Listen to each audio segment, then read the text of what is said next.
ரொம்பவே நாற்றம் அடிக்குது. இப்படியெல்லாம் இனிமேல் செய்யாதீங்க. அட்லீஸ்ட் இத பார்சல் அனுப்புறதுக்கு முன்னாடி கொஞ்சம் நீங்க ஸ்மெல் பண்ணியாவது பாருங்க. அப்படின்னு த்ரிஷா அவர்கள் இப்போ ஒரு பிரபலமான மிகப்பெரிய அளவுல ஆடை விநியோகர்கள் இருப்பாங்க இல்லையா? அவங்கள ரொம்பவே திட்டி பேசியிருக்காங்களாம். அந்த விஷயம் ரொம்ப சமூக வலைதளங்கள்ல வைரலா பரவி வந்துட்டுருக்கு. கொஞ்ச நாட்களாகவே த்ரிஷா அவர்கள் ரொம்பவே ஆக்டிவா இருக்காங்க சமூக வலைதளங்கள்ல அப்படின்னு தான் சொல்லணும். சமீபத்தில கூட விஜய் அவர்களினுடைய பிறந்தநாள அவங்க கொண்டாடிட்டு, அவர் கூட கேக் கட் பண்ற மாதிரி அனுப்பியிருந்தாங்க. என்னடா இது! மாண்புமிகு முதலமைச்சர் கூட கேக் வெட்டுற மாதிரி ஒரு ஃபோட்டோ அனுப்பியிருக்காங்க அப்படின்னு. ஆனா அதெல்லாம் ஏஐ அப்படின்னு எல்லோருக்குமே நல்லாவே தெரியும். அவங்க மேல வச்சிருந்த கொஞ்சம் நெஞ்ச நம்பிக்கை, மரியாதையும் குறைஞ்சுகிட்டே போகுது அப்படின்னு சொல்லக்கூடிய அளவுக்கு த்ரிஷா சமீப காலமாகவே சில போஸ்ட்டுகள போட்டு வராங்க. அதாவது 40 வயதுல தான் நம்மளுக்கு என்ன வேணாலும் ஆசைகள் வரும் அப்படின்ற மாதிரி. ஏன் இத செஞ்சு பார்க்க கூடாதா அப்படின்ற எண்ணங்கள் வரும் அப்படின்னு சொல்லியிருந்தாங்க. அதற்கப்புறம் முதலமைச்சர் அவர்கள அவங்க அன்ஃபாலோ செஞ்சுட்டு, அதற்கப்புறம் வந்து பார்த்தீங்கன்னா, சில வீடியோக்கள், ஃபோட்டோக்கள்லாம் அவங்க டெலீட் பண்ணியிருந்தாங்க. இதையெல்லாம் பார்த்துட்டு, எதற்காக இவங்க மத்தவங்களுடைய அட்டென்ஷன் இவங்க மேல படணும் அப்படின்னு நினைக்கிறாங்கன்னு.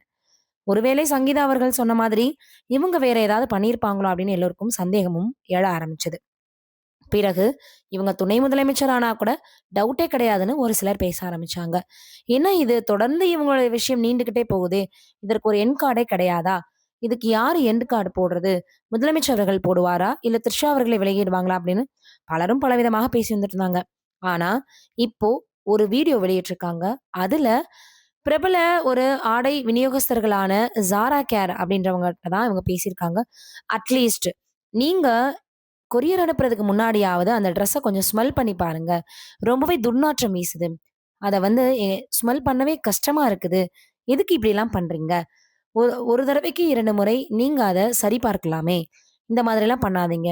இதுக்கு முன்னாடியும் 2, 3 டைம் இப்படிதான் இருந்தது. இப்ப வர்றதும் அப்படிதான் இருக்குது. தயவு செய்து அத வந்து செக் பண்ணிட்டு, அட்லீஸ்ட் நீங்க வந்து கொஞ்சம் முகர்ந்து பார்த்துட்டாவது அத அனுப்பலாமே! ரொம்ப மோசமா இருக்குது அப்படின்னு சொல்லியிருக்காங்க. இத பற்றி தான் எல்லோரும் இப்ப சமூக வலைதளங்கள்ல வைரலா பேசி வந்துட்டு இருக்காங்க. ஏன்னா, த்ரிஷா அவர்கள் ஏதாவது ஒரு சில விஷயங்கள் இருக்கு அப்டின்னா, அத நேரடியாக சொல்லிருவாங்க. அப்படிதான் இப்ப அவங்க சொல்லியிருக்கக்கூடிய இந்த ஒரு விஷயமும் இருக்குது.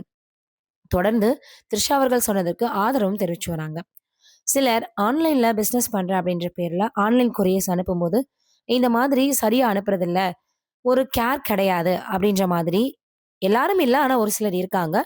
இத நான் 2, 3 முறை உங்ககிட்ட சொல்லியும் கூட நீங்க பண்ணல அப்படின்ற ரொம்ப தெளிவா பேசியிருக்காங்க த்ரிஷா அவர்கள். அதத்தான் அவங்க சமூக வலைதளங்கள்லயுமே வெளியிட்டிருக்காங்க.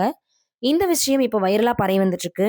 தொடர்ந்து எல்லோருமே இத பற்றி பேச ஆரம்பிச்சுட்டாங்க. இதுபோல இன்னும் நெறைய பேருமே அத அக்செப்ட் பண்ற மாதிரியான பதிவுகளையும் போட்டு வந்துட்டு இருக்காங்க. இப்படி ஒரு நல்ல ஒரு நிறுவனம் அப்படின்னு சொல்லி வாங்கக்கூடிய இடங்கள்ல இப்படி இருந்தா, எப்படி மற்ற கஸ்டமர்களுக்கெல்லாம் இது செட் ஆகும்?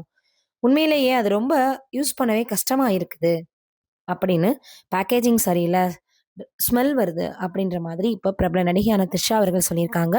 இந்த விஷயங்கள் தொடர்ந்து சமூக வலைதளங்கள்ல வைரலா பரவி வந்துட்டு இருக்கு. எல்லோருமே அவங்களுக்கு ஆதரவு தெரிவிச்சு வந்துட்டு இருக்காங்க. இது என்ன காரணமா இருக்கும்? அதுக்கு அவங்க ஏதாவது ரிப்ளை பண்ண போறாங்களா? அப்படின்ற எதுவுமே தெரியல. வெயிட் பண்ணி தான் பார்க்கணும். நீங்க என்ன நினைக்கிறீங்க இது போன்ற விஷயங்கள பற்றி அப்படின்றத மறக்காம கமெண்ட் பாக்ஸ்ல பதிவு பண்ணுங்க.